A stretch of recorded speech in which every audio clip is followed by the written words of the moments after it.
കേട്ടോ. ശ്രദ്ധിക്കണം എല്ലാവരും കൂടി. റിവേഴ്സൽ അടിക്കുകയാണെങ്കിൽ ഫാസ്റ്റ് റിവേഴ്സൽ അടിക്കുന്നത് ബാങ്ക് നിഫ്റ്റി ആയിരിക്കും. വീണ്ടും ഞാൻ പറഞ്ഞുകൊണ്ട് ഫാസ്റ്റ് റിവേഴ്സൽ അടിക്കുന്നത് ബാങ്ക് നിഫ്റ്റി ആയിരിക്കും. ശ്രദ്ധിച്ചേക്കണം. ഞാൻ കുറേ ദിവസമായിട്ട് പറഞ്ഞുകൊണ്ടിരിക്കുകയാണ്. നിഫ്റ്റിനേക്കാളും ഫാസ്റ്റ് റിവേഴ്സൽ ബാങ്ക് നിഫ്റ്റി എടുക്കുള്ളൂ.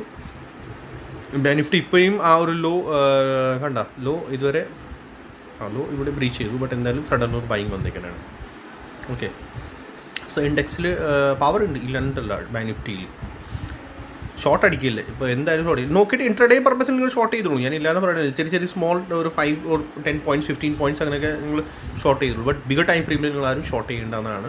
മീൻസ് ബിഗർ കൂടുതൽ പോയിൻറ്റ്സിന് വേണ്ടി ആരും അതൊന്നും എടുക്കണ്ട.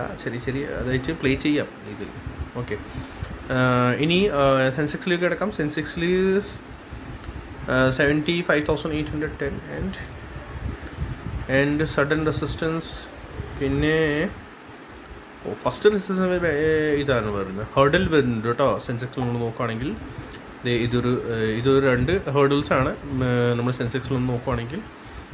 പിന്നെ ഈ ഒരു ലോ ഡൈവർജൻസ് റേറ്റായി സെൻസെക്സ് നാളെ എക്സ്പയറി ഉണ്ട്. സോ മേ ബി ഒരു 15 minutes ടൈം ഫ്രെയിമിൽ നോക്കുകയാണെങ്കിൽ ടൈപ്പ് ഓഫ് എൻഡിങ്